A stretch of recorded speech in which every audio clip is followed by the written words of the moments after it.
अपने पसंदीदा शो के फुल एपिसोड देखने के लिए अभी डाउनलोड करें दंगल प्ले ऐप।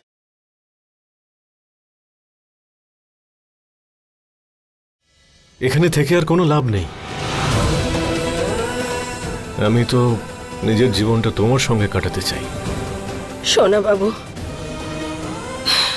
যদি তুমি আমাকে ভালোবাসো তাহলে তুমি আমার সাথে যাবে, কারণ আমি চাই না যে তুমি আমার জন্য রাস্তায় গিয়ে দাঁড়াও। আরে ললিতা দেবী, আমি তো তোমার সঙ্গে সুখের জীবন যাপন করেছি,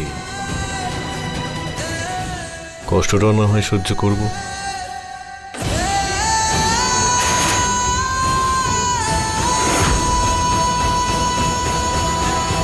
আর এমনিতেও আমি এই বাড়িতে থেকে কি বা করব? ওরা সবাই আমার কাছে পর। গুড্ডু,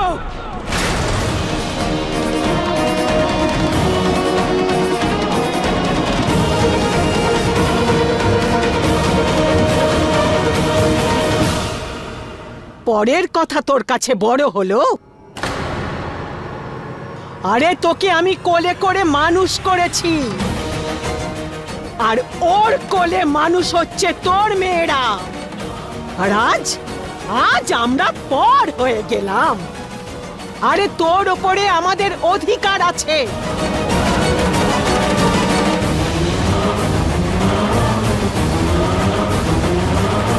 শোনো মা, অধিকার জোর করে ফলানো যায় না, অর্জন করতে হয়।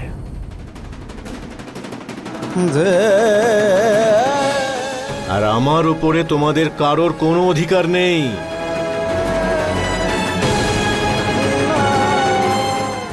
ললিতা, এই বাড়িতে আমি তোমার সঙ্গে থাকব, যেখানে তুমি সেখানে আমি।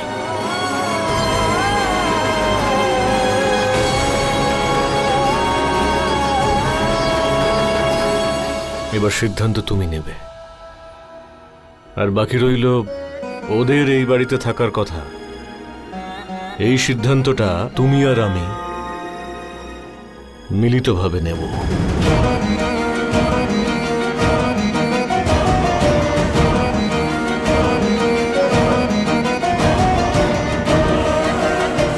তুমি যেটা চাইবে সেটাই হবে, কিন্তু আমার একটা শর্ত আছে।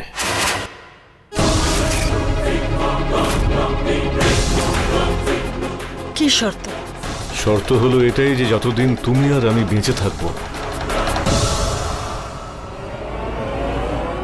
তুমি আমাকে ছেড়ে যাওয়ার কথা বলবে না।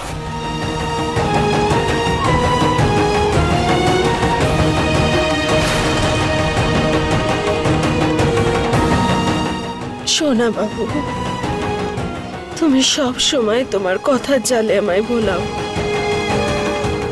ঠিক আছে, থেকে যাচ্ছি আমি তোমার কথায়।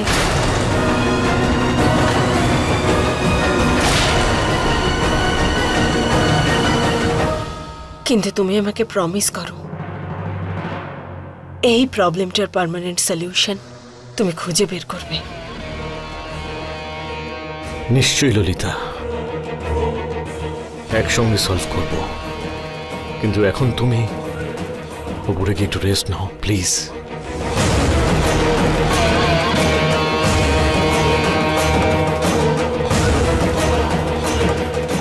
বুনিয়া। হ্যাঁ দাদা বাবু। ম্যাডামের জিনিস উপরে নিয়ে যাও। ঠিক আছে। এসো।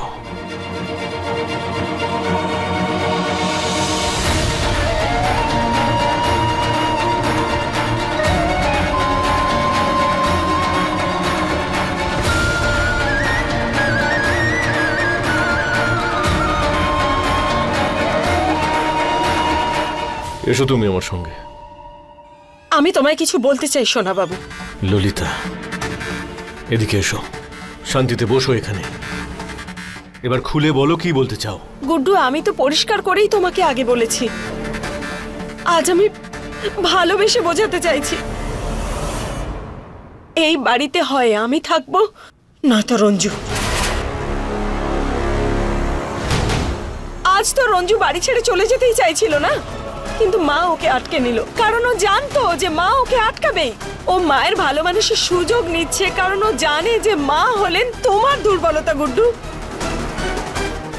গুড্ডু, তুমি কেন বোঝবার চেষ্টা করছো না? ও মাকে সামনে রেখে তোমার সমস্ত প্রপার্টিটা হাতিয়ে নিতে চাইছে। নিজের মেয়েদের অধিকারের কথা বলে ও সবকিছু অধিকার করতে চাইছে, আর ও তো এটা করতেই পারে। কেন জানো? কেন? কারণ এখনো পর্যন্ত ও লিগালি তোমার ওয়াইফ। ও তো আইনের চোখে তোমার প্রথম স্ত্রী, আর যদি তাই হয় তাহলে ললিতা, তুমি আমার কাছে কি চাও?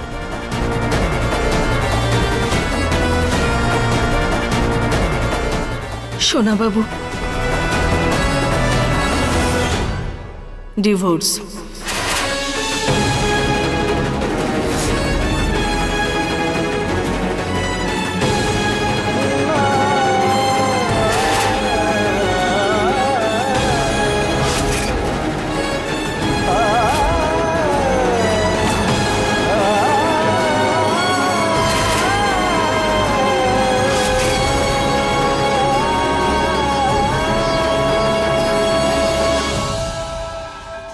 ডিভোর্স?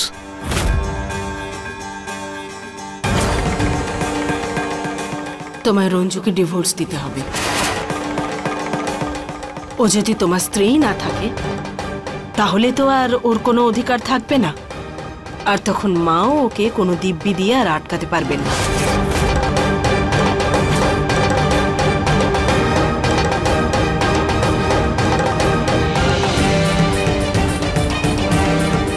গুড্ডু, আজ মা রঞ্জুর কাছ থেকে একটা কথা নিয়েছেন, আর আজ তুমি আমাকে একটা কথা দেবে।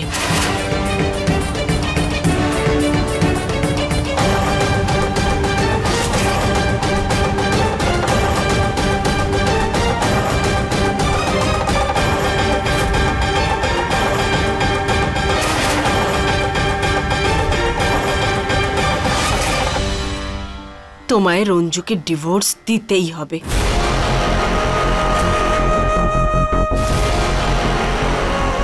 বলো তুমি মানবে কিনা?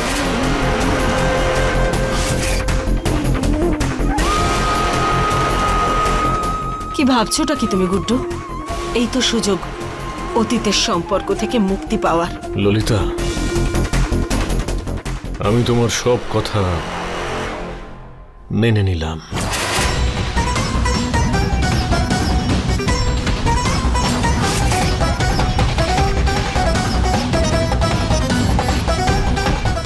শুধু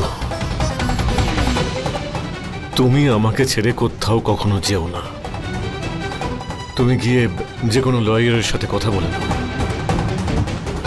আর ডিভোর্সের পেপারস রেডি করে নাও।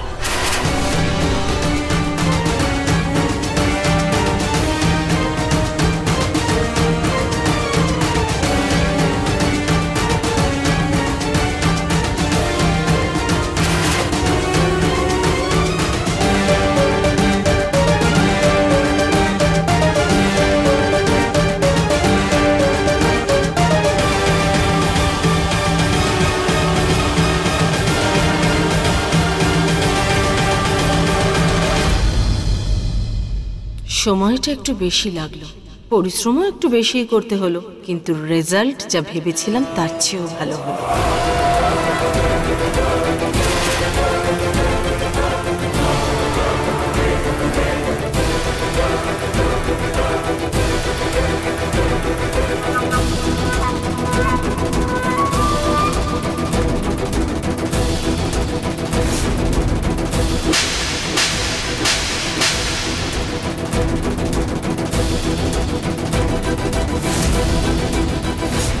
রঞ্জু, আজ তুমি আমার গায়ে হাত তুলেছিলে তো, এবার আমার লাথির জন্য তৈরি থাকো।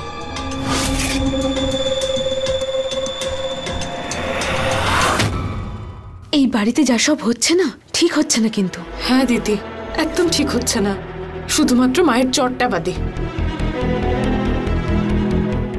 কিন্তু যাই বল, খুব মজা হয়েছে। বুলবুল, সব ব্যাপারে মজা করা ভালো লাগে না। আচ্ছা ঠিক আছে দিদি, মজা করব না।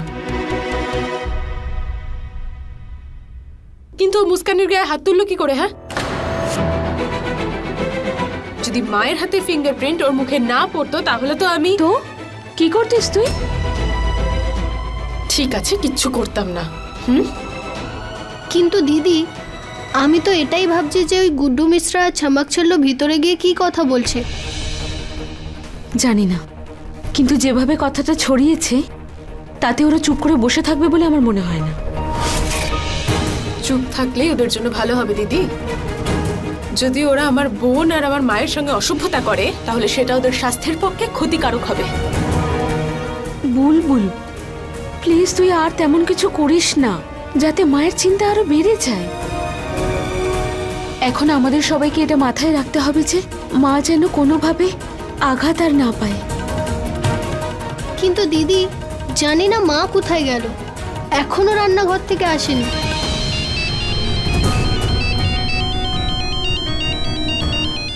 বিশেষের ফোন?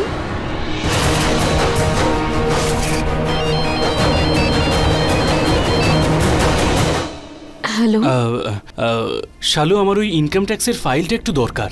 আপনি চলে যাবার পর আমি খুঁজেছি কিন্তু পাইনি। স্যার সরি, অ্যাকচুয়ালি আমি ফাইলটা সাথে করে নিয়ে চলে এসেছি, ওই একটু আপডেট করার ছিল তাই। আরে এ তো সমস্যা হয়ে গেল। শালু, সকাল 8টায় বিল্ডারের সঙ্গে মিটিং আছে, তো আমার ফাইলটা ওখানে তো প্রয়োজন। আচ্ছা, ফাইলটা যদি আপডেট হয়ে গিয়ে থাকে তাহলে আমি এখনই গিয়ে নিয়ে নিই। হ্যাঁ স্যার ঠিক আছে, কিন্তু কিছু প্রবলেম আছে? না স্যার, কোনো প্রবলেম নেই। আমি ফাইল নিয়ে মেন গেটে আপনার জন্য অপেক্ষা করছি। ঠিক আছে আমি আসছি তাহলে। হ্যাঁ, আমি স্যারকে ফাইল দিয়ে আসছি। দিদি আমিও যাবো তোর সাথে। ফাইল দিতে যাচ্ছি, মারামারি করতে নয়। তুই এখানেই থাক, আমি আসছি। আচ্ছা ঠিক আছে, আমি এখানেই আছি তাহলে।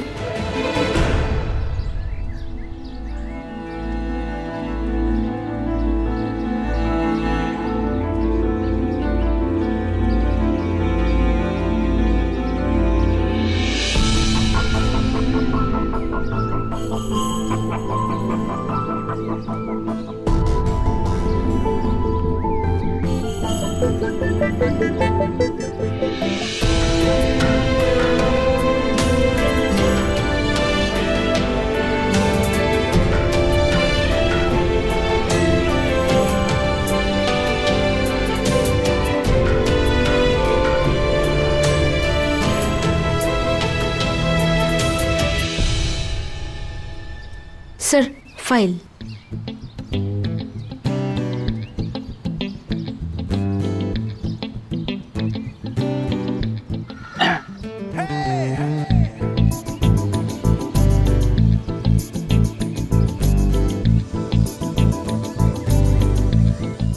আচ্ছা শালু, এটা কি?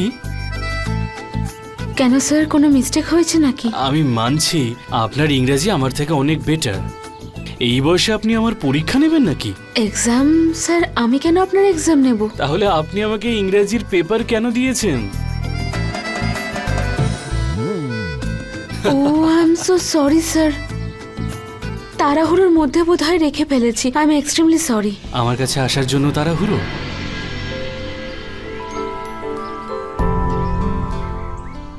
আসলে আমি কোনো ফিল্ম স্টার নয়। কি যে করেন শালু, আমি তো একটু ছোট মজা করছিলাম আপনার সঙ্গে, কিন্তু আপনার মুখে তো হাসি এলো না। মনে হচ্ছে টেনশনে আছেন। ওই হ্যাঁ, সব ঠিক আছে। যদি এরকমই হয় তো আপনার চোখ অন্য কথা বলছে। আপনি জানেন শালু, আপনার চোখ কখনো মনের কথা বলে না। আপনি মনের কথা লুকানোর চেষ্টা করলেও চোখ সবটা কিন্তু বলে দেয়।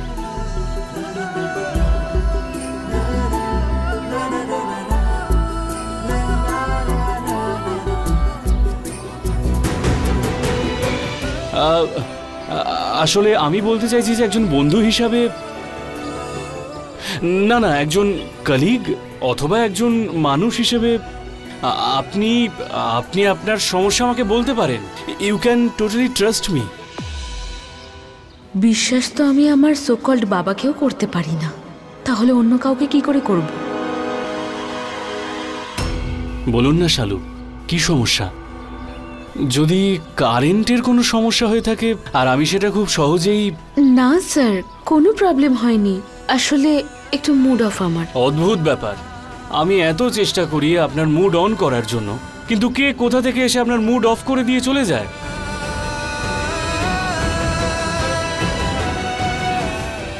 শুনুন, আজকে আমি আপনাকে একটা অ্যাডভাইস দিতে চাই। আনন্দের কোনো খবর সবাইকে জানালে দ্বিগুণ হয়, আর দুঃখের খবর সবাইকে জানালে কমে। আপনার কাছে কিছু খুশির খবর আছে কি? বলতে পারেন আমাকে, ভালো লাগবে। কত চেষ্টা করলাম তবু মুস্কান এলো না। মুস্কান? মুস্কান তো ভেতরে পড়াশোনা করছে, ওইখানে কেন আসবে?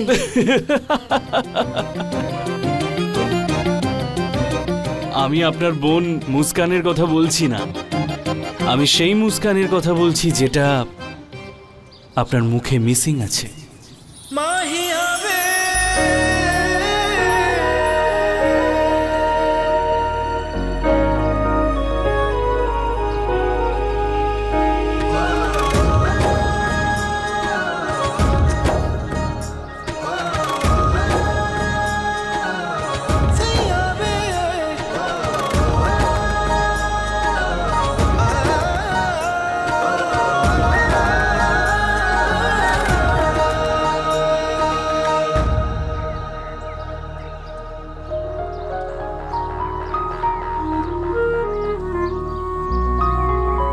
There it is. তাহলে আমি আসি। থ্যাংক ইউ ফাইলটা দেওয়ার জন্য। বাই।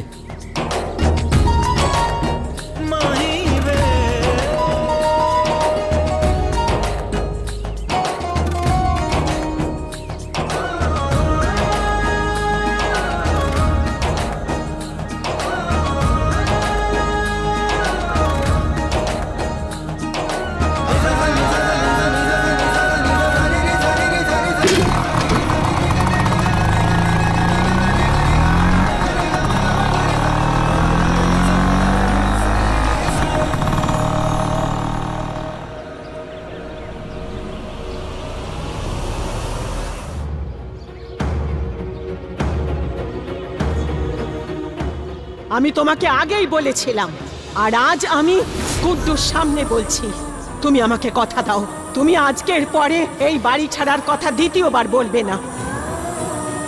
তুমি কথা দাও আমাকে। মা আমাকে দিব্যি তো দিয়ে দিয়েছেন, কিন্তু আমার বারবার এটাই মনে হয় যে এ বাড়িতে থেকে আমি ঠিক করছি না।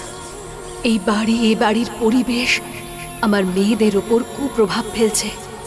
আমাকে মায়ের সাথে কথা বলতেই হবে, আমাদের এখান থেকে চলে যেতেই হবে।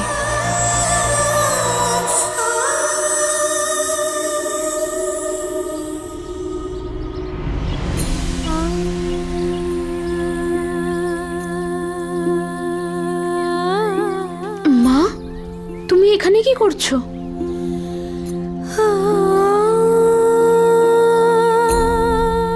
তুমি এখানে বসে বসে কি ভাবছো? ভাবছি না রে কিছু, শুধু বোঝার চেষ্টা করছি।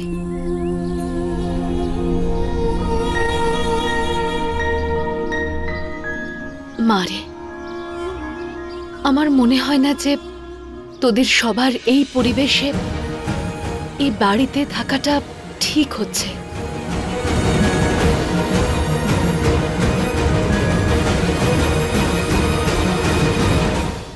মা, আমি তোমার চিন্তার কারণ বুঝতে পারি। আর জানো সবচেয়ে ভালো ব্যাপারটা কি? আমরা যেভাবেই থাকি না কেন একসঙ্গে আছি। কেউ আমায় বলেছিল সুখ ভাগ করে নিলে বেড়ে যায়, আর দুঃখ ভাগ করলে চলে যায়। আর যতক্ষণ আমরা এই সুখ ভাগ করে নেব না, আমাদের উপর কোনো অশুভ ছায়া পড়বে না। আমি জানি যে আমার 4টে মেয়ে ভীষণ বুদ্ধিমতী, কিন্তু তাও যদি তোদের মনে হয় যে এখানে কোনো সমস্যা আছে যেটার কারণে আমাদের এখানে থাকা উচিত নয়, তাহলে আমরা অন্য কোথাও চলে যেতে পারি। নতুন জায়গা আবার খুঁজে নেব আমরা। না মা, তার কোনো প্রয়োজন নেই এখন। আর আমরা সবাই তোমায় প্রমিস করছি মা, পরিস্থিতি যতই খারাপ হোক না কেন, কোনো মুহূর্তেই আমাদের মত পাল্টাবে না। হ্যাঁ মা, সত্যি।